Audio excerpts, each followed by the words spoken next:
pour vous dire que on veut équiper les jeunes. Puis on a une jeune formidable ce matin qui va nous apporter la parole. Cara. Yes. Viens-t'en, Cara. Wouhou! Nous sommes tellement, tellement bénis que Cara soit revenue parmi nous. Elle aussi. Cara, elle a passé, pour ceux qui ne savent pas, elle a passé 5 mois à Toronto pour se faire équiper pour justement faire l'œuvre du ministère, d'avoir son cœur tout guéri.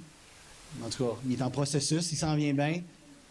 Puis de juste clencher pour faire l'œuvre de Dieu, chasser les malades, non, chasser les démons. J'ai 20 000 pensées dans ma tête en même temps avec je trébuche. Chasser les démons, guérir les malades, puis annoncer la bonne nouvelle. Hein, c'est ça. Fait que, Père, merci pour Cara. Merci. On veut ouvrir tout grand nos cœurs et nos esprits pour entendre ce que tu as à nous dire à travers d'elle. Je te remercie pour l'onction qui est en elle puis qui sera relâchée à travers d'elle, à travers de ses paroles. On est tellement bénis, on est fiers de toi, Cara. Amen. Go for it, girl! Wouhou! Oui, j'ai un PowerPoint. OK. Là, tu vas-tu te servir de ça? Je sais pas comment ça marche, mais... Tu pèses là pour avancer tout ça. Puis back pour... Ouais. OK. C'est pas si pire ça? C'est pas si pire que ça. Moi, j'avais hâte d'essayer l'autre micro, là. Tu voulais-tu l'avoir? Oh! En plus, la dernière fois que j'ai prêché, j'ai triché puis j'ai écrit tous mes versets sur mon document Word en me disant j'ai pas le temps de chercher. Puis là, je me suis dit, je vais avoir l'autre micro, là. Je vais avoir mes 2 mains. Puis là, ça va être tellement dur.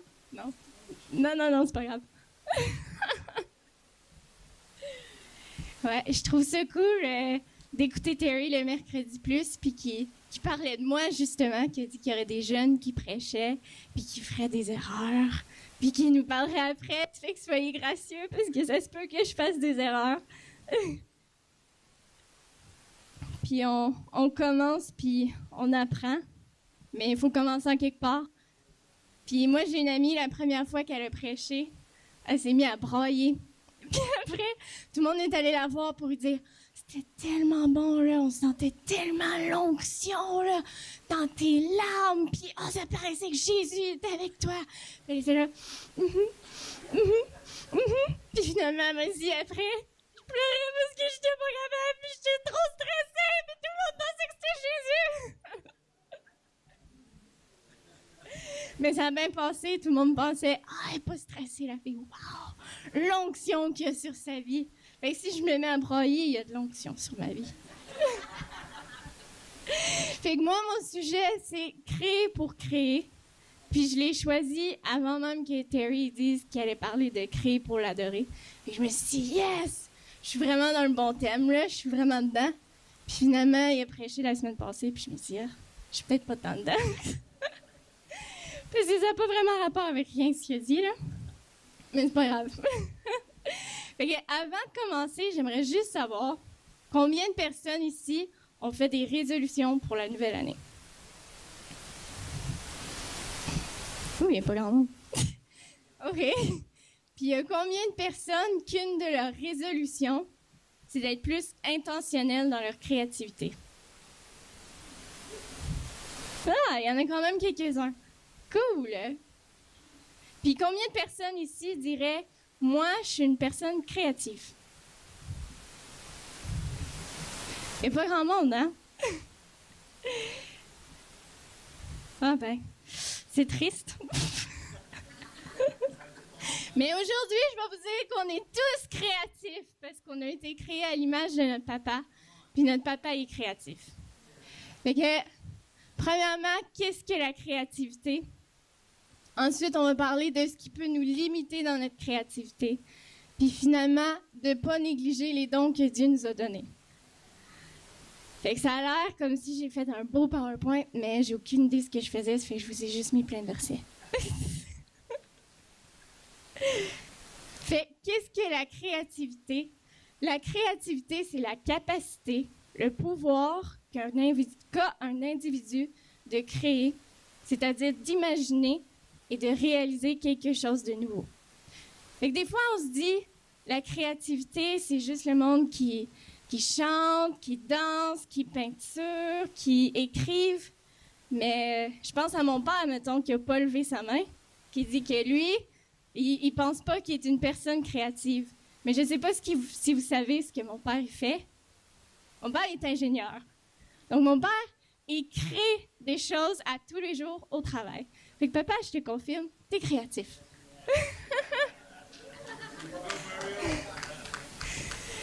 Fait que moi, j'aime voir la Bible comme étant un tout, comme si c'est plein d'histoires qui sont tous interreliées, qui nous révèlent le caractère de Dieu. Puis, si on regarde dans la Bible, où est-ce que ça commence? Dans Genèse 1, verset 1. Je pense que je l'ai écrit. Ah, non. Ah, il est là. Genèse 1. Et si on va voir dans Genèse 1,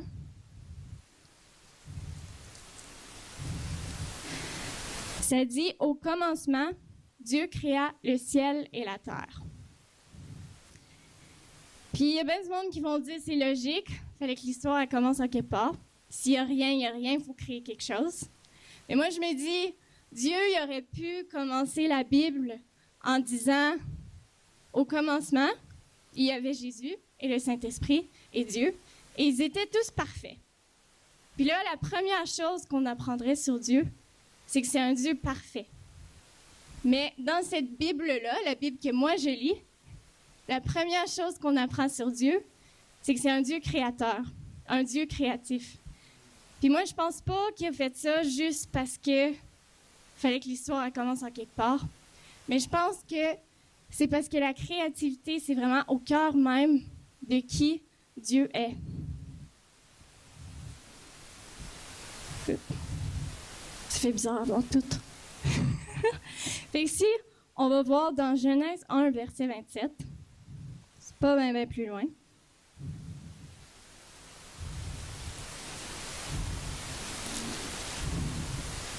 Et je serais déjà là si j'avais l'autre micro.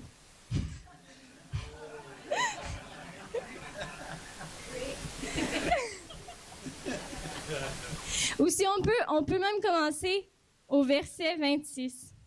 Ça dit, « Puis Dieu dit, faisons les hommes de sorte qu'ils soient notre image, qu'ils nous ressemblent, qu'ils dominent sur les poissons de la mer, sur les oiseaux du ciel, sur les bestiaux sur toute la terre et sur tous les reptiles et les insectes.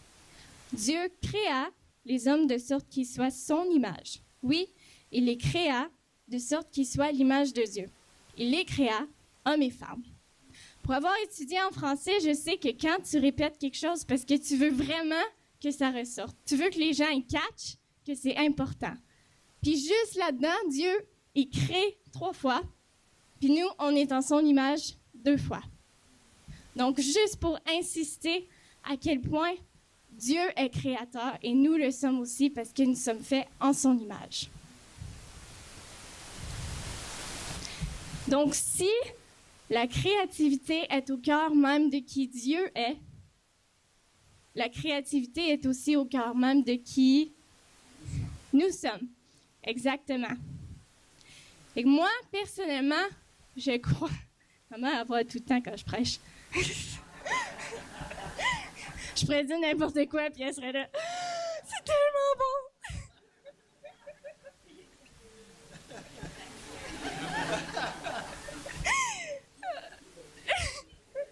Ah ben oui, je vous en regarde! Oh. Bon, tout le monde blanc, finalement. Fait que moi, personnellement, je pense que la créativité, ça nous donne accès à une partie de nous-mêmes à laquelle on n'aurait pas accès si on n'était pas créatif. Je crois personnellement que les gens qui sont bloqués dans leur créativité, qui choisissent de dire « non, je ne suis pas créatif », puis qui l'écrasent, là, le petit enfant créatif à l'intérieur d'eux, je crois qu'il leur manque une partie d'eux-mêmes, qu'il y a une partie de leurs émotions qu'ils ne sont pas capables d'exprimer, qu'il y a une partie d'eux-mêmes qui ne sont pas capables d'y accéder, peu importe combien qu'ils essayent. Puis, ils ont beau essayer, mais c'est comme si tu creuses, puis à un point, ça bloque. Puis ça bloque parce que tu tu sors pas de ta zone de confort, tu sors pas de ta zone de confort pour dire « Oui, ça fait peur, mais je vais le faire pareil. Puis oui, ça va m'exposer. Puis oui, tout le monde va voir ce que j'ai fait, mais je vais le faire pareil. Parce que je sais que ça peut m'aider moi, puis ça peut aider d'autres gens. » On a une phrase qui dit « Une image vaut 1000 mots. » C'est tellement vrai qu'il y a des choses qu'on n'arrive pas à exprimer avec nos mots. Qu'il y a des choses que tu vois une image, puis tu ressens des émotions que tu peux même pas expliquer. Il y a des choses que tu pourrais même pas expliquer par des mots, puis on parlait justement de ça dans notre petit groupe. Dans notre petit groupe cette semaine, on disait, tu sais là, l'Apocalypse, ça a l'air tellement cool. Puis il me semble, il a juste mis des mots sur des images. Fait qu'imagine, ça ressemblait à quoi? Parce qu'il a essayé de le décrire avec des mots, mais combien savent que c'est quand même limité ce qu'on arrive à décrire avec des mots, des images, c'est tellement plus puissant.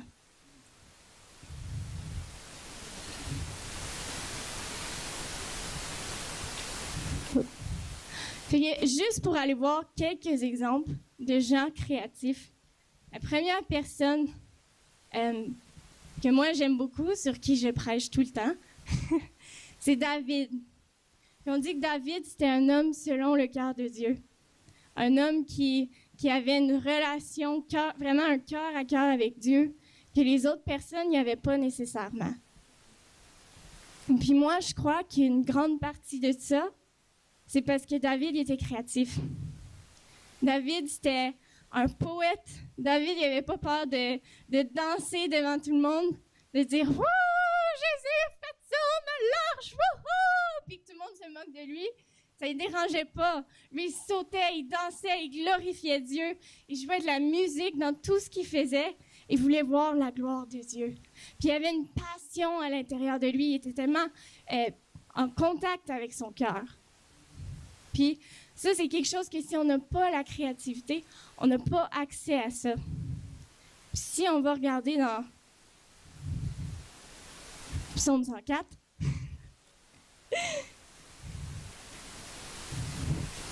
et moi, j'ai des post-it. Fait que ça va vite. Ouais, t'as pas le choix. Fait que David, il aurait pu choisir de juste dire « Wow, c'est beau ce que t'as fait, Dieu. Merci. » Puis là, ça l'aurait comme bloqué, ça l'aurait fini là, sa louange. Mais lui, il était poète, lui, il allait plus loin, lui, il en mettait, lui, il était intense. Il disait « Que tout mon être bénisse l'Éternel. Ô Éternel, mon Dieu, que tu es grand. Tu es revêtu de splendeur et de magnificence. Tu t'enveloppes de lumière comme on se revêt d'un manteau. Et tu déploies le ciel comme une tente. Tu fixes au-dessus des eaux du ciel la charpente de tes hautes demeures. Tu fais des nuages ton char, tu te déplaces sur les ailes du vent. Tu fais des vents tes messagers. Les éclairs étincelants sont tes serviteurs. Tu as fondé la terre sur ses bases pour qu'elle reste inébranlable à tout jamais. Les eaux de l'abîme la recouvraient tout comme un vêtement. Sur les montagnes et les eaux reposaient. Puis on pourrait continuer. Mais c'est quoi la différence entre ça puis de dire, tu sais, il a fait un beau ciel. Puis il a fait un beau lac là-bas, là. Moi, je l'aime bien, ce lac-là. Il y a plus de profondeur. Il y a vraiment ce cœur à cœur-là. Il y a cette passion de Dieu, t'es tellement bon. T'es tellement bon, Dieu. Puis t'as fait ça, puis t'as fait ça, puis t'as fait ça. Puis ça nous donne accès à une passion, puis vraiment ce cœur à cœur avec Dieu. Puis une autre personne que j'aime énormément dans la Bible, c'est les enfants. Je les aime pas juste dans la Bible. Je les aime dans la vraie vie aussi. Et si on va voir dans Matthieu 18, verset 1.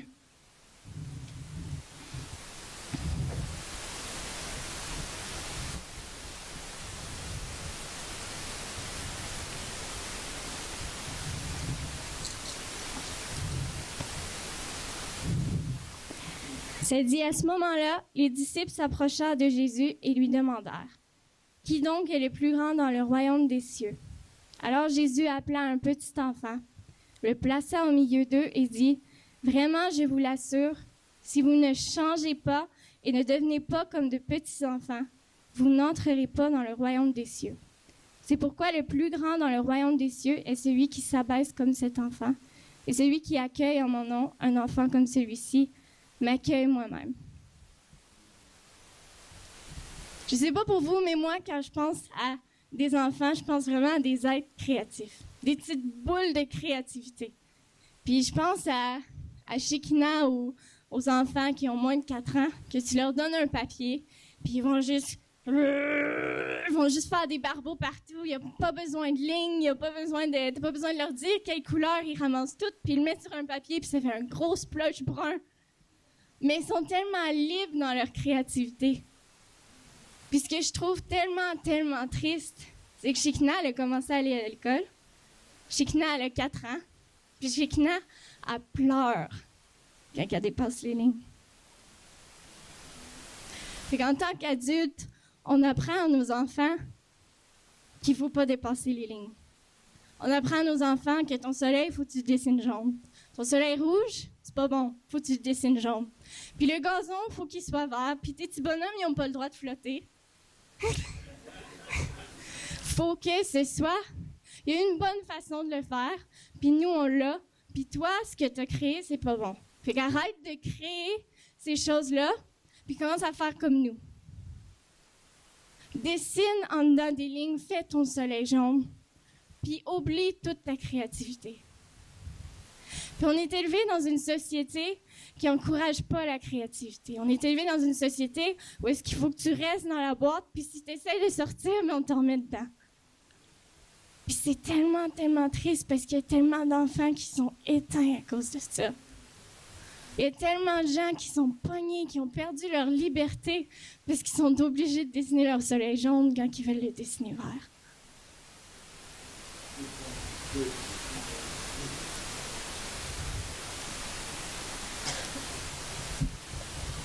Ou je pense à Shekinah encore, qui lit pas encore, mais qui sait très bien c'est quoi les règlements du jeu. Puis qui va tout m'expliquer c'est quoi le jeu. Puis moi, l'adulte, j'ai dit, non, Shekinah, c'est pas ça, faut suivre les règles. Mais moi, je devrais l'encourager et dire, wow, t'as créé tout un autre jeu, t'as créé tout un autre univers. C'est cool, ça. On devrait s'encourager dans notre créativité plutôt que se décourager puis se dire, c'est pas fait comme il faut. Exactement. C'est pas fait comme moi je l'aurais fait. C'est pas bon. Mais on est appelé à le faire. Moi, je suis appelée à le faire comme moi je l'ai fait. Claudine est appelée à le faire comme Claudine le fait. C'est une partie qui est juste vraiment au cœur de qui nous sommes. On est créé pour créer. Fait qu'arrêtez de nous dire non. Crée pas, fais comme moi. Il faut qu'on crée parce que si on crée pas, on perd une partie de nous-mêmes.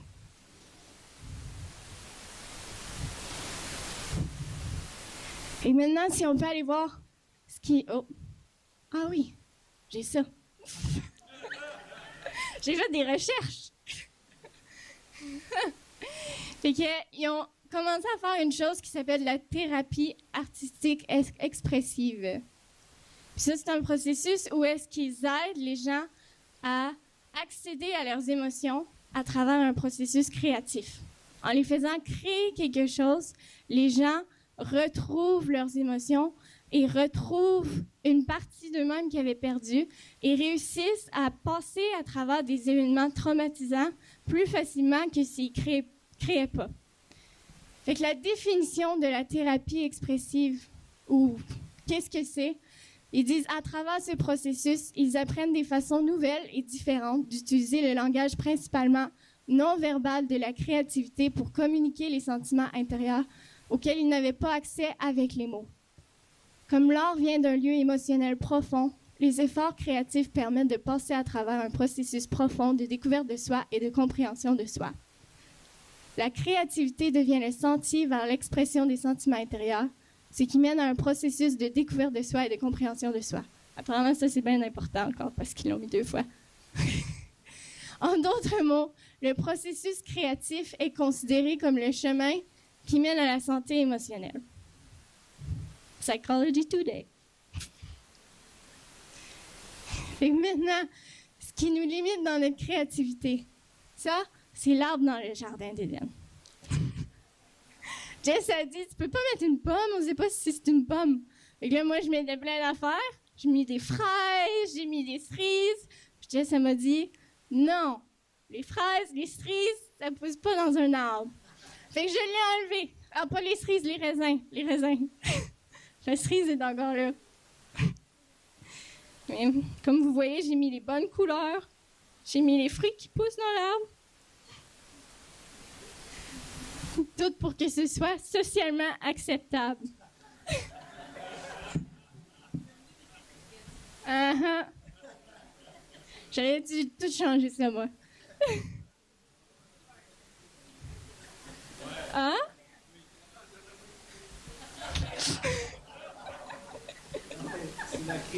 C'est ma créativité. Il n'y en avait pas d'autres.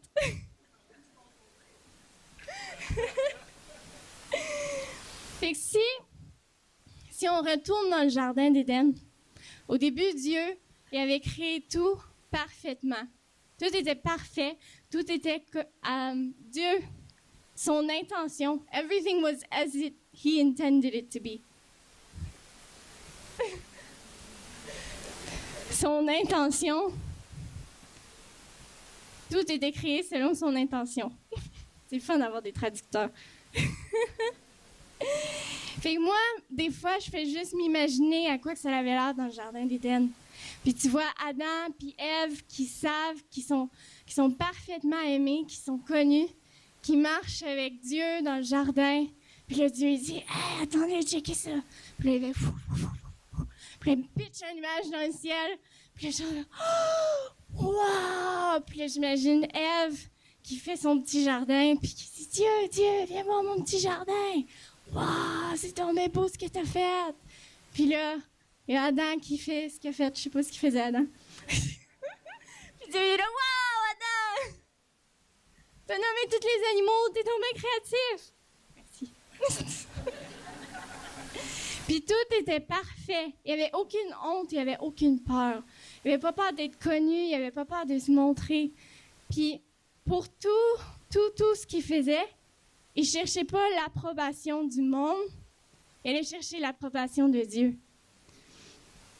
Puis je pense qu'avec la chute, quand le serpent est venu, c'est vraiment là qu'il y a eu une grande différence. Où est-ce que le serpent est venu, puis il a dit...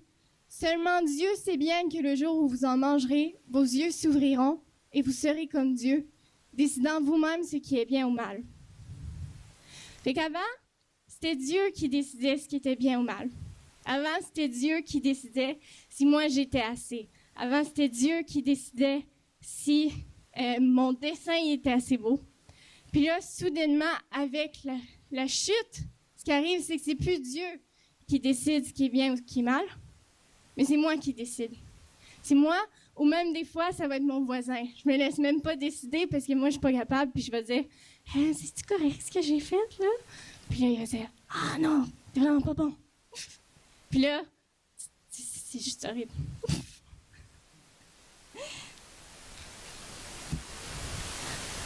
Puis juste après ça, on voit que le premier résultat de la chute, c'est qu'Adam et Ève, ils vont puis ils se cachent. Ils vont puis ils se cachent parce qu'ils ont honte de ce qu'ils ont fait. Ils ont honte de qui ils sont. Ils ont honte d'être nus. Ils ont peur d'être connus. Ils ont peur d'être vus. C'est ça qu'on voit dans Genèse 3. Puis, il y en a tellement d'entre nous qui sont limités dans notre créativité parce qu'on a tellement peur de ce que les gens pensent. On a tellement peur de ce que les autres vont dire, de ce qu'on a fait. On a tellement peur que quelqu'un nous dise qu'on n'était pas assez bon. Parce qu'on ne va pas chercher notre approbation en Dieu. On va chercher notre approbation dans le monde. Puis le monde n'a pas la même définition du bien ou du mal que Dieu. Mais Dieu, il pense que tu es tellement unique, que ce que tu fais, c'est tellement beau. Ça lui apporte tellement de joie. Mais peut-être que ton voisin, il ne va pas penser la même chose. Puis peut-être que tu as eu honte, peut-être que tu as eu peur. Mais quand on est créatif, on n'a pas le choix. On dirait qu'il y a toujours une partie de nous-mêmes qui se retrouve sur ce qu'on a fait. Puis si on n'a peur de montrer qui on est, on a peur de montrer notre dessin, on a peur de montrer notre danse. Il y a tellement de vulnérabilité dans la créativité. Puis si on a honte et on a peur, c'est sûr que ça va nous limiter. Ensuite, ce qui peut nous limiter, c'est la comparaison et la jalousie. Ça, encore dans Genèse, juste après. Si on va voir l'histoire de Caïn et Abel. On voit qu'il y a Caïn qui apporte des fruits à Dieu, puis il y a Abel qui apporte, lui, le meilleur de ce qu'il a donné. Il donne vraiment le meilleur à Dieu. Puis j'imagine que c'est pour ça que Dieu, finalement, il accepte ce qu'Abel lui donne, parce qu'Abel lui donne son meilleur. Mais Caïn, lui, il ne donne pas son meilleur, puis Dieu, il refuse. Caïn, à ce moment-là, il avait deux choix. Il pouvait décider, soit je vais me concentrer sur ce que moi je fais, sur mes fruits, mes légumes, puis je vais donner à Dieu le meilleur de ce que j'ai, ou soit je vais détruire Abel. Comme ça, j'aurais plus besoin de me comparer. Puis Dieu, il dira plus que ce qu'Abel a à apporter, c'est mieux que ce que moi j'ai à apporter. Puis c'est pas nécessairement que Dieu voulait pas les fruits puis les légumes de Caïn. Parce que les fruits puis les légumes de Caïn étaient aussi bons que l'agneau d'Abel. Mais si Caïn, il a apporté, les fruits et les légumes pourris à Dieu, il n'a pas donné le meilleur de lui-même. Ça fait que Dieu, il l'a refusé. Mais à place de se tourner puis de dire « Ah, oui, je comprends Dieu. Je comprends que tu ne veux pas mes fruits puis mes légumes pourris. Je vais aller te chercher le meilleur de mes fruits puis le meilleur de mes légumes puis je vais t'apporter ça. » Il s'est dit « Moi, je ne vais jamais être aussi bon qu'Abel. Ça fait que moi, il faut que je plante Abel. » Puis finalement, il a tué son frère. Puis combien d'entre nous, est-ce que ça nous arrive ou est-ce qu'on se dit « Mettons, moi, je joue pas d'instrument. Mais mettons que je joue du piano. Puis mettons que Mick, il joue de la guitare. Puis le piano, c'est mes fruits et mes légumes. Puis la guitare, c'est l'agneau à Mick. Puis Mick, il va à la louange, puis il donne son meilleur pendant la guitare. Puis là, il se donne.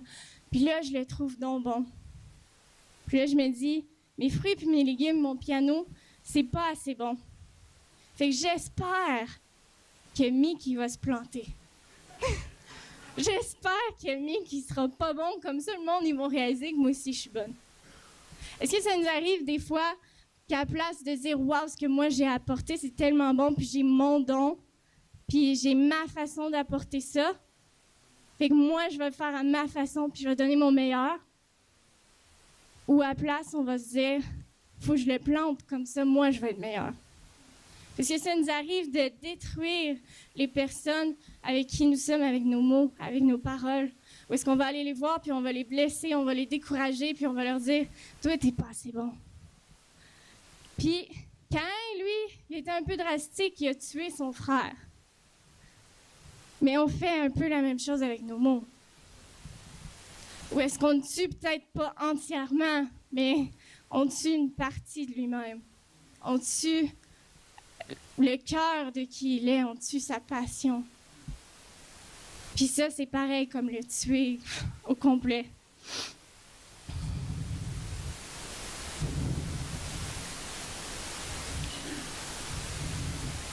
Ensuite, une autre chose qui peut nous limiter dans la créativité, c'est les vœux intérieurs et les jugements. Et si on va voir dans Luc 6, verset 37.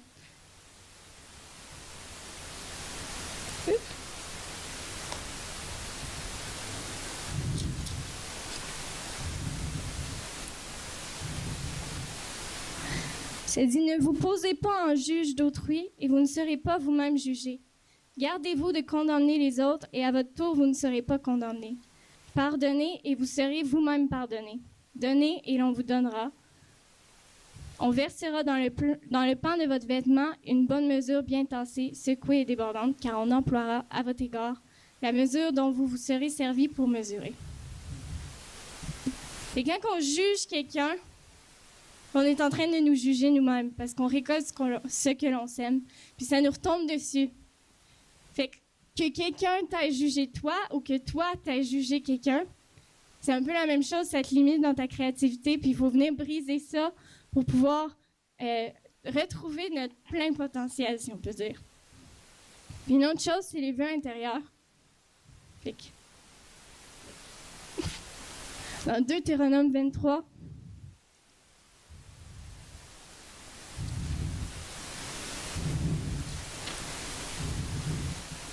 versets 22 à 24, ça dit « Quand tu auras fait un vœu à l'Éternel votre Dieu, tu n'en différeras pas l'accomplissement, car l'Éternel ton Dieu ne manquerait pas de t'en demander compte, et tu porterais la responsabilité d'une faute. » Est-ce qu'on fait attention à ce qu'on dit? Est-ce qu'on réalise le pouvoir que nos mots peuvent avoir, non seulement sur une autre personne, mais sur nous-mêmes? Est-ce que ça nous arrive de dire, mettons, tu t'es donné à fond, puis il y a quelqu'un qui vient te dire que tu n'étais pas bon, puis tu te dis, ben moi, je ne ferai plus jamais ça. Mais la Bible a dit que si tu dis, moi, je ne ferai plus jamais ça, ben tu ne le feras plus jamais. Puis c'est ça qui arrive. Puis je vais toujours me souvenir, je pense que je vais avoir 4 ou 5 ans. Puis Esther, elle avait fait, je ne sais pas si vous vous souvenez, mais Esther, elle avait fait une chorégraphie avec tous les enfants. Puis on était venus danser en avant. Puis moi, je me donnais à fond, là, puis j'étais là. Yes! Probablement que je faisais pas les mêmes mouvements que tout le monde. Mais liberté créative, hein?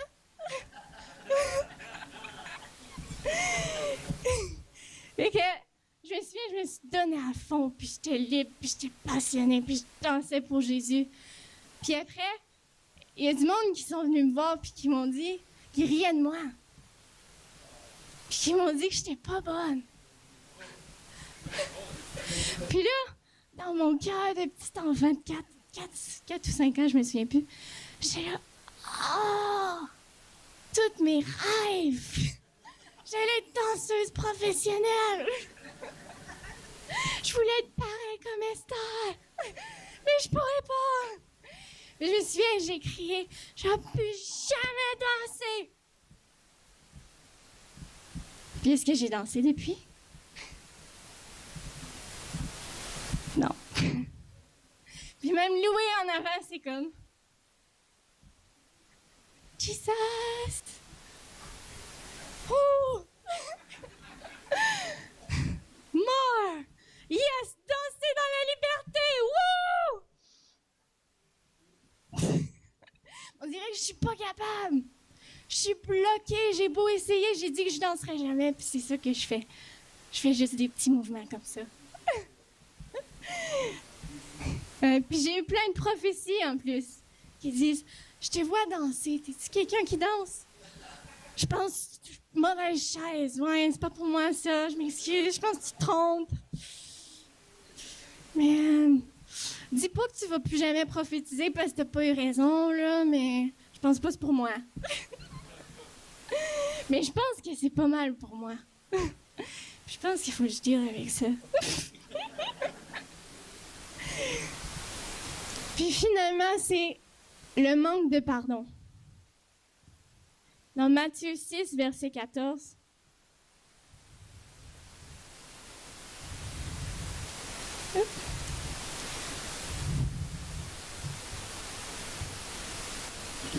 Il dit, en effet, si vous pardonnez aux autres leurs fautes, votre Père céleste vous pardonnera aussi. Mais si vous ne pardonnez pas aux autres, votre Père ne vous pardonnera pas non plus vos fautes. Donc, est-ce qu'on a pardonné ces gens-là qui ont prononcé ces paroles sur nos vies? Est-ce qu'on s'est pardonné nous-mêmes de s'être limité, d'avoir décidé qu'on n'était pas assez bon? Est-ce qu'on s'est repenti pour ça? Est-ce qu'on s'est dit, Jésus, je m'excuse tellement parce que tu m'as donné un don. Tu m'as donné un cadeau, puis j'ai dit, j'en voulais pas. Puis tu m'as dit que j'en valais la peine, mais moi, j'ai décidé que j'en valais pas la peine. Est-ce qu'on s'est repenti pour ça? Parce que ça peut vraiment nous limiter. Puis on n'aura jamais le même degré de liberté que si on prend le temps de pardonner. Pardonner quelqu'un, c'est de le relâcher puis de se relâcher soi-même. De se permettre de marcher dans qui nous sommes. De briser les paroles qui ont été dites sur nos vies, de les laisser en arrière puis de courir vers l'avant. Il y a tellement, tellement, tellement de puissance dans le pardon, puis je pense qu'on ne le réalise pas assez. Ah, j'ai mis un autre verset. Cool. J'imagine que ça va dire la même affaire. Voulez-vous que je le lise ou?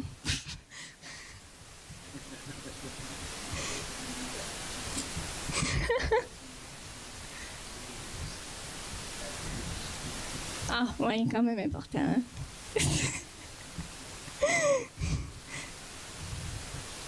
Fait que Jean 1, verset 9. 1 Jean, verset 9. Oups.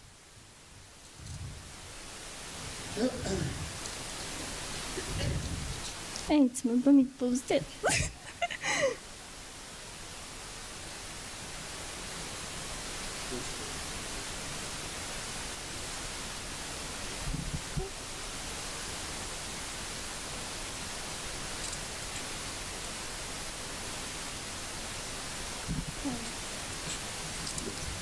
Ouais, vraiment petit.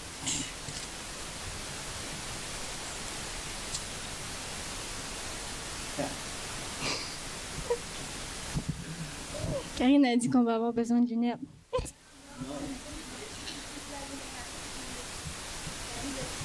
Ah!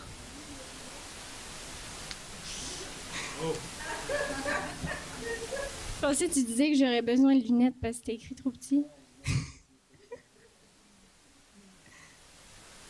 Fait que ça dit, si nous reconnaissons nos péchés, Dieu est fidèle et juste, et par conséquent, il nous pardonnera nos péchés et nous purifiera de tout le mal que nous avons commis. De toutes les paroles qu'on peut avoir prononcées sur quelqu'un d'autre. De toutes les paroles que quelqu'un d'autre a pu prononcer sur nos vies. Puis ça nous permet de vivre entièrement libre. Puis mon dernier point, oui, mais il reste 10 minutes, là. C'est de ne pas négliger nos dons. Puis il y a peut-être des gens ici qui se disent « Mais moi, j'en ai pas de talent, puis j'en ai pas de dons. Puis je sais pas qu'est-ce que tu veux que je fasse, Cara. Parce que je veux servir Dieu, mais je sais pas qu'est-ce que je peux faire. » Mais ce qui est le fun, c'est que Dieu, il nous a équipés. Puis Dieu, il nous donne tout ce qu'on a besoin, tous les talents, tous les dons qu'on peut avoir besoin pour accomplir le plan, la destinée qu'il y a pour notre vie. Puis si on va voir dans Exode 35, versets 30 à 33, ici on voit que Dieu voulait que Moïse lui construise un temple, le tabernacle. Et puis finalement, c'est lui qui a donné tous les plans à Moïse. Donc, si Dieu veut que tu fasses quelque chose, il va être fidèle, il va te fournir les plans, il va te donner les idées, il va te donner les gens qui doivent travailler. Puis, Dieu, il a pas juste donné les plans, il n'a pas juste donné le bois qu'il fallait, tout l'équipement qu'il fallait, mais il a fourni les gens aussi. Puis ça dit dans Exode 35, versets 30 à 33. Moïse dit aux Israélites, « Voyez, l'Éternel a désigné Betsaleel, fils d'Ouri, descendant de Our, de la tribu de Juda. Il l'a rempli de l'Esprit de Dieu qui lui confère de l'habileté, de l'intelligence et de la compétence pour exécuter toutes sortes d'ouvrages, pour concevoir des projets, pour travailler l'or, l'argent et le bronze, pour travailler des pierres à enchâsser, pour sculpter le bois et pour réaliser toutes sortes d'ouvrages. Il lui a aussi accordé, de même qu'à fils d'Amisamak, de la tribu de Dan, le don d'enseigner sa technique à d'autres. Il les a doués d'habileté pour exécuter toutes sortes de travaux, de graveurs et de concepteurs, pour broder la pourpre violette, le rouge éclatant et le fin lin, pour réaliser des travaux de toutes sortes et concevoir des projets.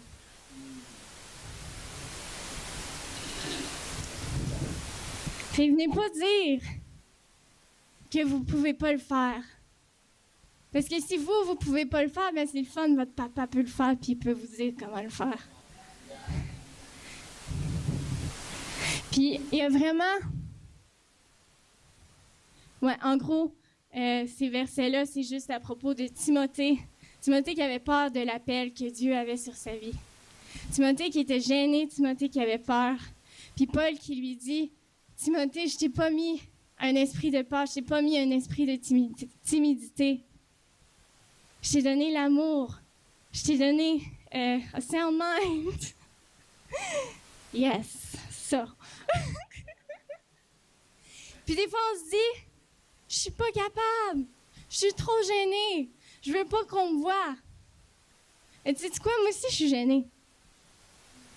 Je sais pas si tu m'as vu quand j'étais jeune, mais il y a une petite fille qui est allée demander à ma mère si j'étais muette parce que je voulais pas dire.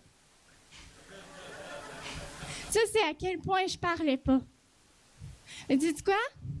J'aimerais mieux aller dans un couloir rempli d'araignées dans le noir pendant 2 heures que tenir un micro en avant de tout le monde. Puis j'ai peur des araignées. Mais je crois que Dieu a un appel sur ma vie pour prêcher.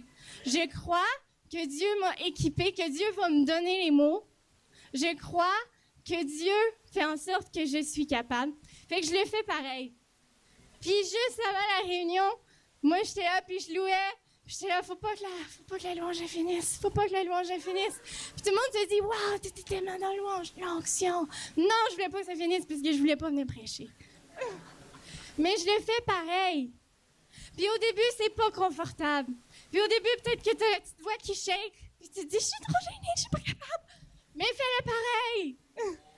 Puis tu vas voir qu'après un petit bout, t'es capable de parler dans le micro finalement.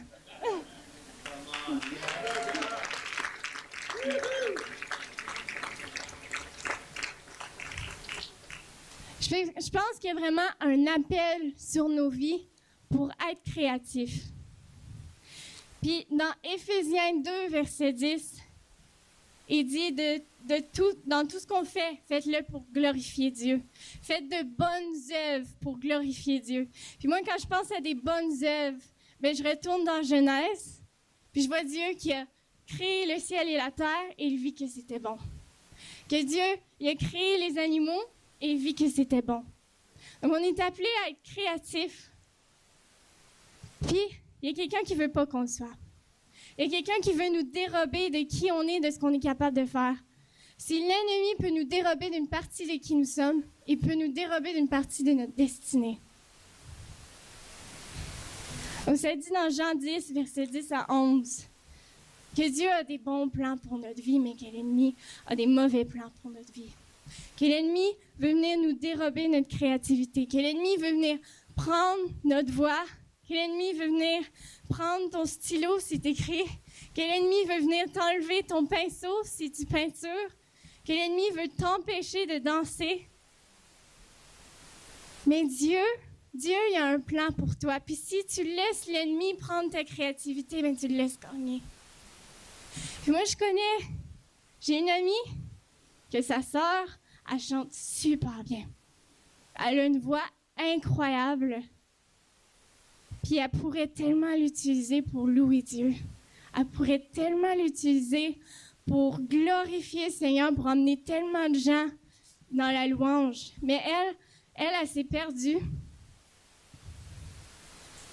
C'est comme si elle était complètement éteinte. Elle n'a plus d'émotion. Puis même dans ses cours de chant, elle a une super belle voix, mais elle ne passe pas au prochain niveau parce qu'il n'y a pas d'émotion. Parce que les gens, quand ils vont voir un spectacle, ils veulent ressentir les émotions. Ils veulent voir l'intérieur de toi. Ils veulent une vulnérabilité. Puis s'il n'y a rien là, bien, l'ennemi a pris ton don. L'ennemi a pris ton don, puis il t'empêche de marcher dans l'appel que Dieu a sur ta vie. Puis il y a tellement de gens ici que vous avez cru les mensonges, vous avez cru que vous n'avez pas de voix, que vous n'êtes pas capable, que vous êtes trop gênés. qu'il n'y a jamais personne qui va aimer ce que vous faites, que vous n'êtes pas assez bon. Mais c'est tellement pas la réalité. Puis ce matin, j'aimerais juste qu'on se lève.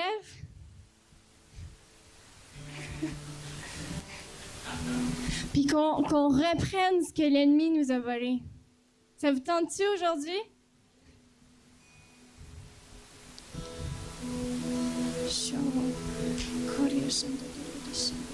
Ouais, papa, je te remercie pour chaque personne qui est ici. Je te remercie pour ce que tu fais dans chacun de leurs vies. Je te remercie parce qu'ils sont uniques, qu'ils ont tous des dons et des talents que tu as choisis pour eux, que tu as une destinée pour eux, que tu as un plan pour leur vie. Puis que tu vas tout faire pour leur rappeler qui ils sont puis ce qu'ils sont capables de faire. Fait que ce matin, je vous encourage à juste vous lever puis demander au Saint-Esprit de vous révéler. Papa, qu'est-ce que l'ennemi m'a volé à moi? Qu'est-ce que l'ennemi a pris de moi pour essayer de m'empêcher d'aller plus loin, pour m'empêcher de marcher dans la plénitude de ma destinée? Une fois que vous l'avez, je vous encourage à juste dire, je reprends ce que l'ennemi m'a volé. Je reprends ma créativité. Je reprends l'écriture. Je reprends la danse. Je reprends la peinture. Je reprends la construction. Il y a tellement, tellement de domaines dans lesquels les gens peuvent être créatifs. J'encourage à juste reprendre ce que l'ennemi a pu voler.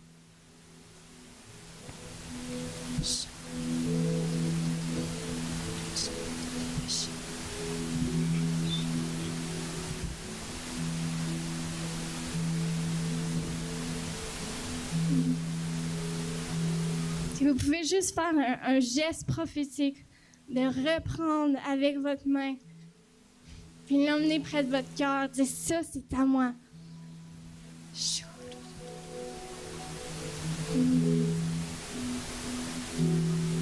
S'il y a des vœux intérieurs que vous avez faits, ouais, papa, viens révéler tous les vœux intérieurs qu'on a pu faire, toutes les fois où on aurait pu dire jamais je vais faire ça. Ouais, viens enlever le jamais dans nos vies, papa.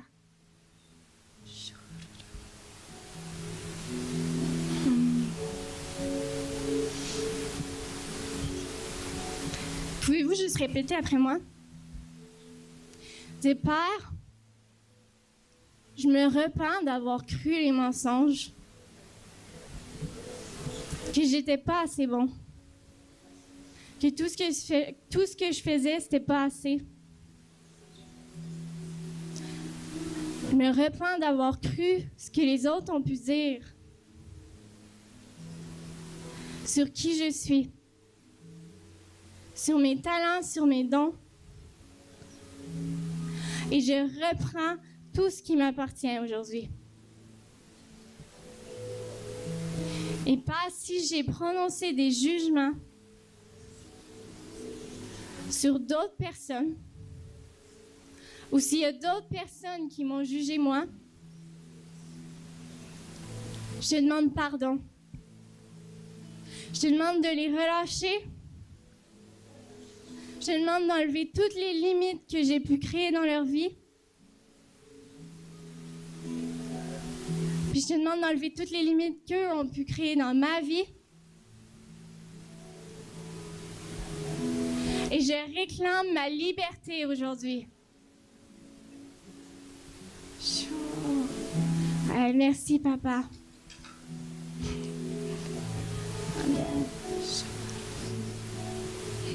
Il y a juste une pensée qui me vient.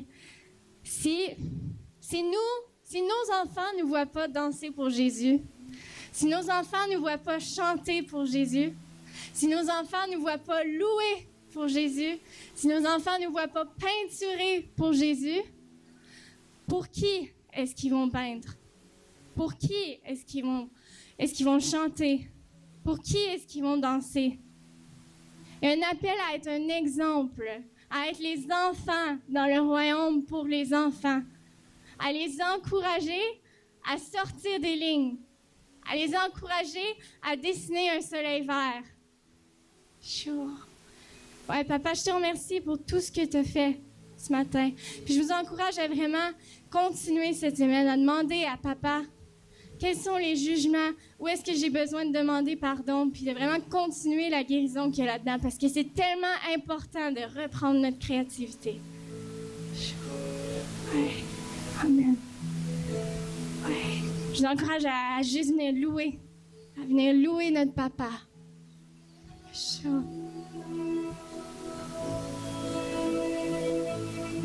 Pour ceux qui doivent y aller, on se revoit la semaine prochaine pour le dimanche porte ouverte.